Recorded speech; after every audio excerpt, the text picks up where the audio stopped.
of the questions I've gotten from various folks over the years is, can you do a Berlin School tutorial on the channel? My first thought is, sure. And then my next thought is, wait, do I even really know what that means? If you frequent synthesizer-oriented corners of the internet or even the world, you're gonna come across the phrase Berlin School sooner or later. And I certainly had many times. When thinking about how I would approach a tutorial, I quickly realized that I never really stopped to think about what it means.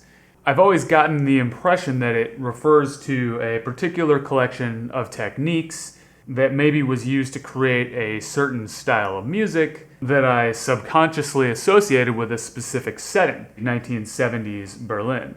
But I feel that I picked that up through osmosis, and I more or less assumed that this was the case without ever really thinking about it consciously, let alone researching it. Ryan, the general manager here at Make Noise, was one of the people who had suggested this as a video topic. So I asked him what he considered the essential Berlin School recordings. He came back with a short list of records by Tangerine Dream, Klaus Schulze, Edgar Froese, and Popol Vuh. Now, I need to cop to the fact that this music was all created before my time, before I was born, in fact. But I own and have listened to a lot of records by all these artists, and one thing I've noticed is that their sound was constantly changing with the times. For example, Tangerine Dream, the one I'm most familiar with, started their career with long-form, drone-oriented pieces like those on the Zeit album, which remains my personal favorite with its string sections and phasers. Then they moved into more rhythmic, sequencer-driven territory with the Phaedra and Rubicon records, and took a more digital approach with their 80s work, most visibly on soundtracks like Thief, Firestarter, and Legend. Now here's something I found interesting. This mental trace of the group's history inside my mind was based on a progression of different eras of gear or instruments. There are, to be sure, differences and similarities in the musical ideas on offer from one phase of the career to the next. But for some reason I was thinking of these as sort of secondary to, or maybe guided by, the changes in gear. I don't know to what degree this is specific to electronic music, or perhaps just the increased speed of technological change in the last 100 years or so. But as far as I can tell, it is that middle period, mid-70s, sequencer-driven era that generally gets the Berlin School name, for whatever reason. And I think that this is largely a designation that's given by musicians as much as it is by listeners. I've also made, maybe subconsciously, an assumption that certain synth players are very interested in recreating this era of music because it holds a special nostalgia for them. Or perhaps because there's a kind of beautiful simplicity to it that is, at least in theory, somewhat easy to achieve with a variety of different types of instrument. But again, I had to admit to myself that I didn't really know what I was talking about. So instead of Googling Berlin School techniques and rehashing them and shoehorning them into the so-called workflow of the Make Noise instruments I'm using on the channel, I decided to just listen to some of the records that Ryan recommended and see what they inspired. I wrote down my listening notes as I listened to what some might consider a cornerstone of Berlin School music, Tangerine Dream's Rubicon. We don't have the licensing rights to play the music on our channel, so you can either imagine it, or you could try listening to it in a different tab or on your home stereo before or during these notes. Or if you want, you can just skip ahead to the patch at the timestamp here. Rubicon Part 1. It opens with synthesized bells, slow synth motifs, occasional arpeggiated splips. Splips?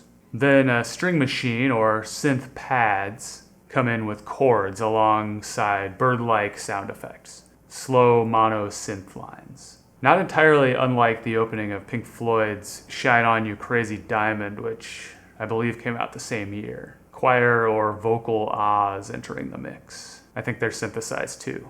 Aside from the, pardon the term, splips, the sounds feel hand-played, likely by keyboards. The chords disappear and percussive patterns fly by. The sequence comes in. It's a 4-stepped sequenced bass line. A synth line plays over the top. The sequence is 6 steps now. I feel like it provides an anchor for 2 different synths that are doing a call and response interplay at 2 different octaves. The sequence now has between steps. If the 6 steps are 1/8 notes, there are 16ths in there too. I think they're echoes rather than individually created notes. Now the sequence is 8 steps. Every few bars, a new instrument sound takes over. None really taking hold except for the sequence itself. There's an occasional swell that leads to a repeated chord. Earlier I described percussive patterns as flying by. I can see why people like to associate 70s stadium music with The Wizard of Oz. There's something reminiscent of the scene where Dorothy's house is flying through the tornado and different people and items appear and disappear in the window. This music feels like it's always in motion, always anticipating something. While I don't necessarily know what that something is, occasionally I feel like that something is imminent, and occasionally I feel as if it's just recently passed. Rarely do I feel that that something is presently occurring. I'm always at a remove from something off screen, so to speak. Yet, I would also maintain that the music emphasizes presence and experience rather than absence and reflection. The sequence has now stopped, but was replaced by a more subtle, slightly percussive, and less melodic upper register sequence at the same tempo. The remaining sounds are strummed tones rather than sustained or melodic ones. Rubicon Part 2. This one opens with swelling quasi-tonal drones with slow, wide vibrato. The vocal ahs have returned.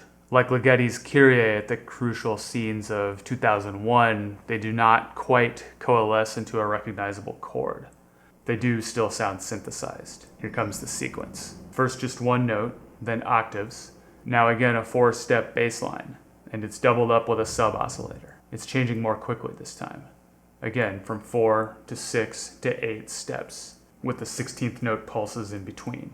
They could be a separate voice on the synth, but again, I think they're actually echoes that are timed and filtered just so. Mono synth lines enter and leave the frame. Again, with the visual metaphors here. This sounds like music you listen to in the dark, yet it very much makes me think in visual terms. Again, each new motif has a new timbre, a new approach. They don't stick around to let me focus on the sound, they just give me enough information about the shape and color to announce their arrival. Then they leave. The sequencer really isn't sitting still on this one either. Here comes a sub-sequence made from rhythmic delay feedback. Something being made to sound like a reversed guitar, too. Maybe doubled with synth lines. A set of chords takes center stage, while the sequence recedes into just pulsing the tempo. Now we have ocean waves, made of glittering phase-shifted noise swells. Synth lines shimmer, several at once, crossing over and through each other.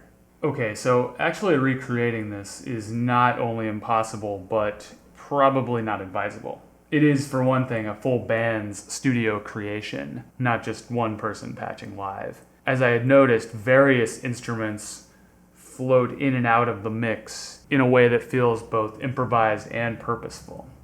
It's not meticulously sewn together and micro-edited like some of the music it inspired in later decades, but it has a structure that implies a level of planning, execution, and editing that I couldn't distill in a one-take patch on a weekly YouTube video. Still, I was inspired to make some music in something like this vein, and I patched something up. I constructed my patch out of 3 different voices. First, Spectrophone B was sequenced by Renee's X channel. The X gates triggered Math's channel 4, which was set to an exponential envelope shape, and patched to the partial's CV input. The odd harmonic output was sent to channel 1 of the Optimix, and then on to the Mimeophone, which was being clocked by the Tempi as well for those timed echoes that make the sequence sound a little more rhythmically complex. I had several nodes of control here, adjusting the partial's control and modulation depth, changing the length of the maths envelopes,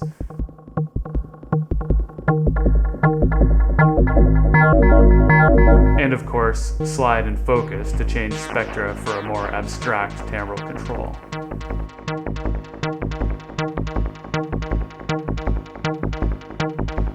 I also multed the sequence to maths channel 3 and then on to the both input of channel 4. This meant that as I went left of midnight on the channel 3 control, higher notes would become longer, poking through the mix a little.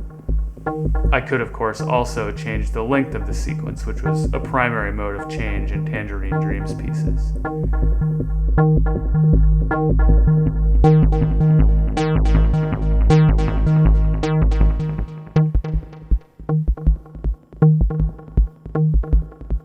For a supplemental voice to add some background texture, I used XPO's pulse width modulated output, filtered via QPAS. I mixed this in on the aux input on Optimix. It was usually good to keep the input level on QPAS pretty low so that this near drone didn't dominate. I took the C gates from Renee and used them to modulate the PWM amounts on both sides of the XPO. I also set up Maths Channel 1 to send a slow cycle to the QPAS radiate to give it depth. I could also crank up the internal sub-oscillator FM on the XPO when I felt like it, for growly effects.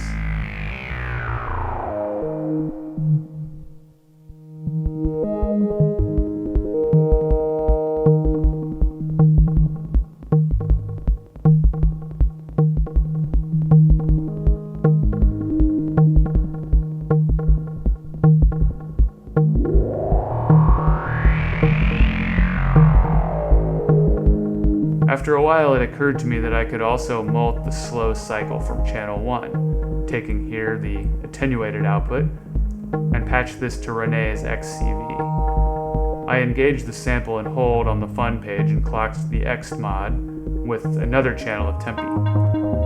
Turning up the channel 1 attenuator would let me create upward and downward melodic stacks on top of the already existing sequence structure.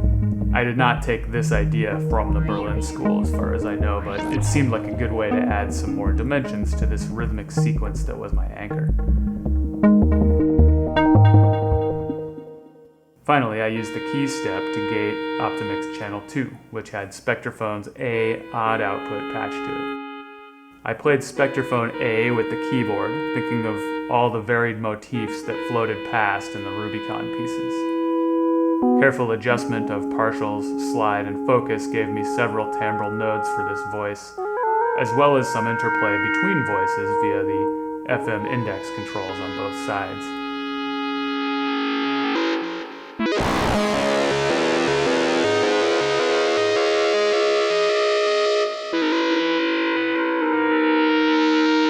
Finally, I very much enjoyed detuning the even harmonics.